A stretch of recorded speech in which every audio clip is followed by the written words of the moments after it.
বাংলা সংবাদে আপনাদের স্বাগতম। প্রথমেই শিরোনাম। নির্বাচনে ঐতিহাসিক বিজয়ে তারেক রহমানকে আমেরিকা বাংলাদেশ জোটের অভিনন্দন।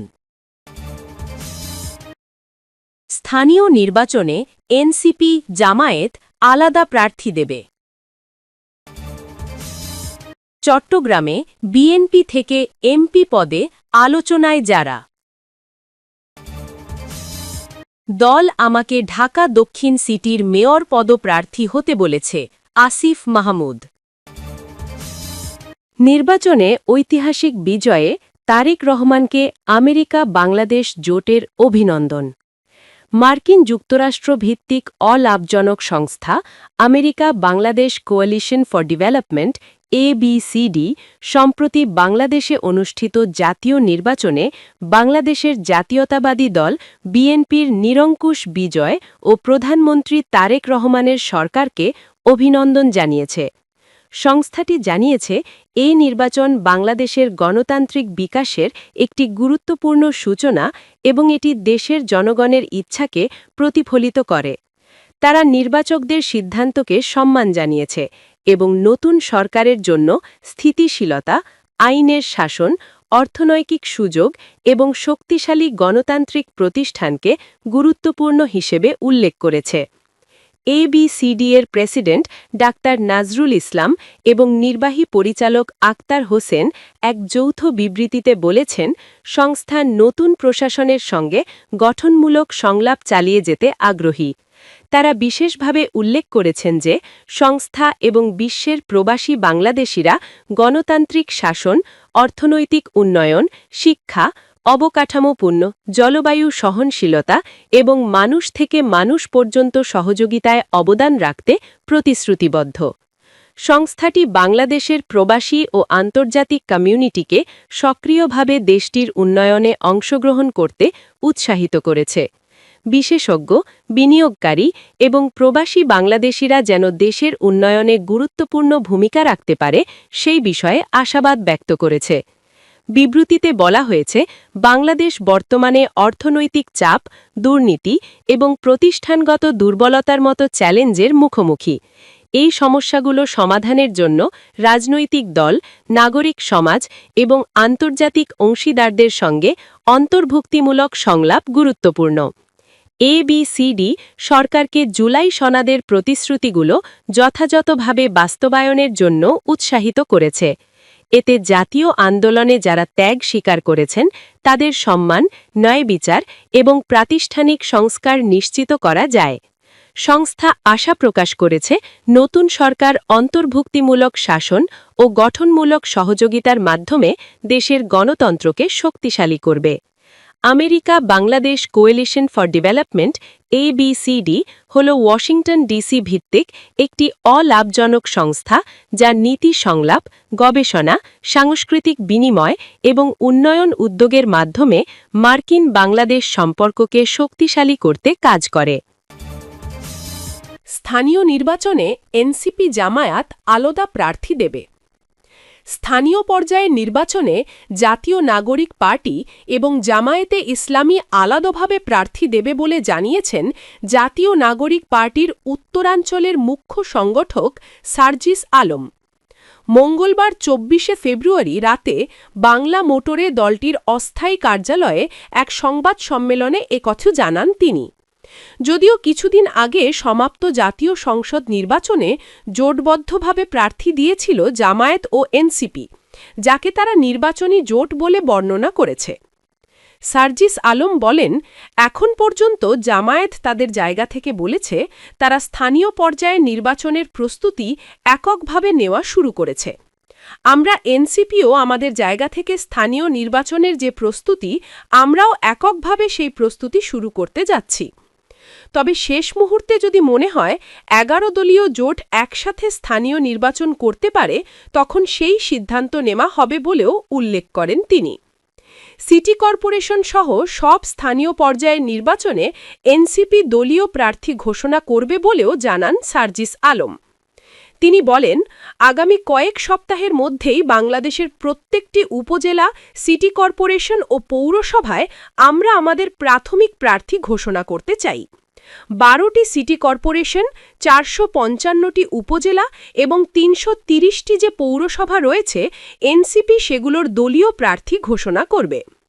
এদিকে সংবাদ সম্মেলনে দলটির মুখপাত্র আসিফ মাহমুদ সজীব ভূঁইয়া জানিয়েছেন, তিনি জাতীয় নাগরিক পার্টি এনসিপি থেকে ঢাকা দক্ষিণ সিটি কর্পোরেশনের মেয়র পদে প্রার্থী হওয়ার পূর্বাভাস পেয়েছেন। আসিফ বলেন, দলের পক্ষ থেকে আমাকে প্রাথমিকভাবে ঢাকা দক্ষিণ সিটির মেয়র পদ প্রার্থী হতে বলেছে, তবে এখনও চূড়ান্ত নয়। খুব তড়িঘড়ি করে 6টি সিটি কর্পোরেশনের প্রশাসক নিয়োগ দেওয়া হয়েছে উল্লেখ করে তিনি বলেন, এই ধরনের নিয়োগ দেওয়ার কোনো বিধিবিধান গণ অভ্যুত্থানের আগে ছিল না। অন্তর্বর্তী সরকার দায়িত্ব নেওয়ার পর বিভিন্ন সিটি কর্পোরেশন ও পৌরসভার মেয়ররা পালিয়ে যান এবং অনেক জায়গায় ফ্যাসিবাদের দোসররা সেই জায়গাগুলোতে বসে বসে দেশের পরিস্থিতি অস্থিতিশীল করার চেষ্টা করে। তখন সরকার এই বিধানটা করে যে সরকার চাইলে যে কাউকে প্রশাসক হিসেবে নিয়োগ করতে পারবে।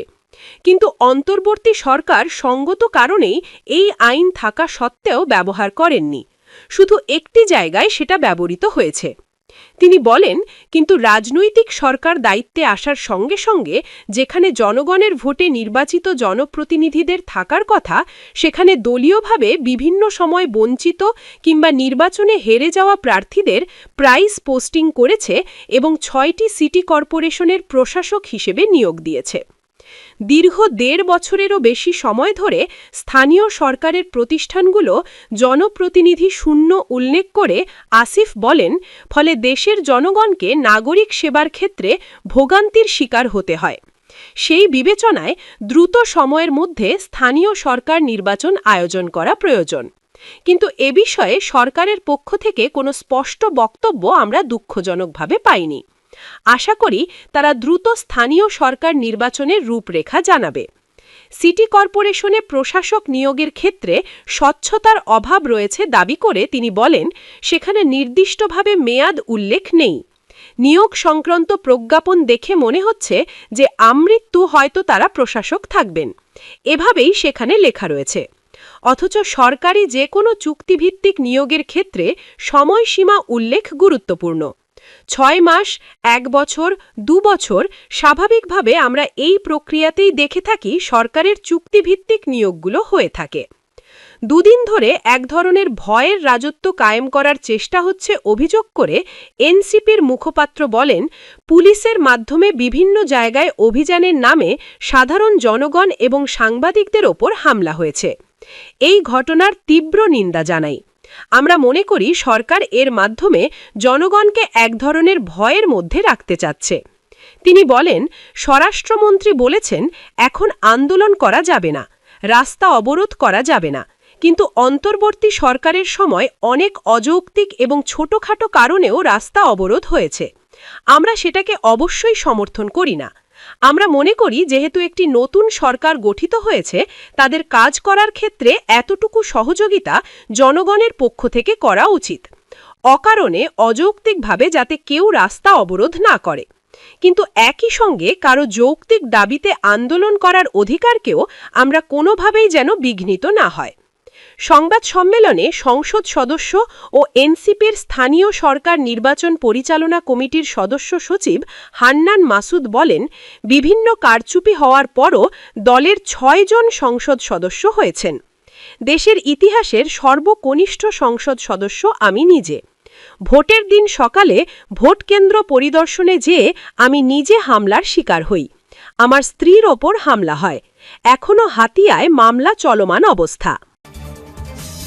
চট্টগ্রামে বিএনপি থেকে এমপি পদে আলোচনায় যারা। ত্রয়োদশ জাতীয় সংসদ নির্বাচনে চট্টগ্রামের একাধিক আসনে মনোনয়ন প্রত্যাশী ছিলেন আন্দোলন সংগ্রামে সক্রিয় থাকা বিএনপির নেত্রীরা, কিন্তু দল থেকে মনোনয়ন দেওয়া হয়নি। দলীয় সিদ্ধান্ত মেনে নির্বাচনও করেননি তারা। তবে সংরক্ষিত নারী আসনে এবার সংসদ সদস্য হতে চান তারা। এরই মধ্যে চট্টগ্রামের 1 ডজন নেত্রী সংসদ সদস্য হওয়ার জন্য দৌড়ঝাঁপ শুরু করেছেন বলে সংশ্লিষ্ট সূত্র জানিয়েছে। তারা দলীয় হাইকমান্ডের সঙ্গে নিয়মিত যোগাযোগ করছেন। লবিং তদবির করতে অনেকেই এখন ঢাকায় অবস্থান করছেন। দলীয় সূত্র জানায় আওয়ামী সরকারের প্রতিহিংসার শিকার হয়ে জঙ্গি মামলায় ১০ মাস ৮ দিন কারাগারে ছিলেন ব্যারিস্টার শাকিলা ফারজানা। তার বাবা বিএনপির সাবেক হুইপ সৈয়দ ওয়াহিদুল আলম চট্টগ্রামের হাটহাজারীতে টানা ৪ বারের এমপি ছিলেন। ত্রয়োদশ জাতীয় সংসদ নির্বাচনে চট্টগ্রাম ৫ হাটহাজারী বায়েজিদ আসন থেকে মনোনয়ন চেয়েছিলেন ফারজানা। সংশ্লিষ্টরা বলছেন, সংরক্ষিত নারী আসনে সংসদ সদস্য করতেই ওই সময় তাকে মনোনয়ন দেওয়া হয়নি। ব্যারিস্টার ফারজানা যুগান্তরকে বলেন, দলের জন্য কাজ করি, দল যদি সংরক্ষিত আসনে নির্বাচিত করে আমি কাজ করব। দলের সিদ্ধান্তই আমার সিদ্ধান্ত। এছাড়া আলোচনায় রয়েছেন জাতীয়তাবাদী মহিলা দলের যুগ্ম সম্পাদক ফাতেমা বাদশা, চট্টগ্রাম মহানগর মহিলা দলের সভাপতি মনোয়ারা বেগম মনি ও সাধারণ সম্পাদক জেলি চৌধুরী, উত্তর জেলা মহিলা দলের সভাপতি মেহেরুন্নেসা নার্গিস, দক্ষিণ জেলা মহিলা দলের সভাপতি জান্নাতুন নাইম রিকু, চট্টগ্রাম সিটি কর্পোরেশনের সাবেক কাউন্সিলর জেসমিনা খানম, জাসাসের কেন্দ্রীয় নেত্রী নাজমা সাইদ ও ফটিকছড়ির গুম হওয়া বিএনপি নেতা শহীদুল আলম সিরাজ চেয়ারম্যানের সহধর্মিণী সুলতানা পারভিন। সূত্র আরও জানায়, চট্টগ্রাম নগরীতে আন্দোলন সংগ্রামে যে কজন নেত্রী সামনের সারি থেকে নেতৃত্ব দিয়েছেন তাদের মধ্যে মনোয়ারা বেগম মনি ও ফাতেমা বাদশা অন্যতম। জেলি চৌধুরীও সামনের সারি থেকে ভূমিকা পালন করেছেন। চট্টগ্রাম ৯ কোতোয়ালি বাকলিয়া আসনে বিএনপির মনোনয়ন চেয়েছিলেন ফাতেমা বাদশা। অপরদিকে মেহেরুন্নেসা সীতাকুণ্ড উপজেলা বিএনপির প্রতিষ্ঠাতা আহ্বায়ক আমিনুর রহমান ভূঁইয়ার মেয়ে। তিনি ১৯৮২ সাল থেকে রাজনীতিতে সক্রিয়। ১৯৯৪ সালে জেলা মহিলা দলের সাংগঠনিক সম্পাদকের দায়িত্ব পালন করেন। ২০২১ সালে উত্তর জেলা মহিলা দলের সভাপতির দায়িত্ব নেন তিনি। এছাড়া রয়েছেন চশকের সংরক্ষিত ১১ নম্বর দক্ষিণ কাট্টলি, ২৫ নম্বর রামপুর ও ২৬ নম্বর উত্তর হালিশহর ওয়ার্ডের নারী কাউন্সিলর জেসমিনা খানম। তিনিও আন্দোলন সংগ্রামে মাঠে থেকে দলীয় কার্যক্রম চালিয়েছেন। জেলি চৌধুরী বলেন, স্কুল জীবন থেকে রাজনীতির সঙ্গে সম্পৃক্ত হয়েছি। ২০১১ সাল থেকে মহিলা দলের সাধারণ সম্পাদক হিসাবে দায়িত্ব পালন করে আসছি। বিগত আন্দোলন সংগ্রামে নারীদের ঐক্যবদ্ধ করে রাজপথে নেমেছি। আশা করি আমার ভূমিকা ও মামলা হামলার বিষয়টি দেখে দল মূল্যায়ন করবে। ফটিকছড়ি উপজেলার বিএনপি নেতা শহীদুল আলম সিরাজ চেয়ারম্যান চলো চলো ঢাকা চলো কর্মসূচিতে গিয়ে গুম হন। তার